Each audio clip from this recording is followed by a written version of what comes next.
Hey, Dana here. Welcome to my vlog. And we have finally got her the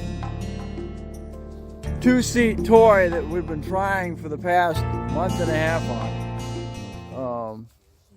We've gone looking at the Ace, and then we've looked at a couple Polarises, and now we've come down to the Z6 made by Moto.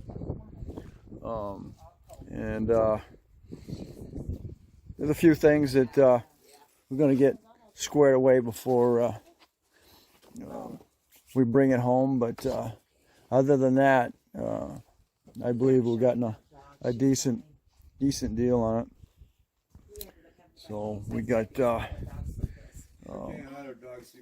we're going to have plenty of. It's got the ball on the back, so I can pull the Polaris swisher on it, and then it's got a winch on the front that I can buy a plow adapter, and then she can have fun the rest of the time on whatever she wants to do. So stay tuned, and we'll see how the future of this turns out.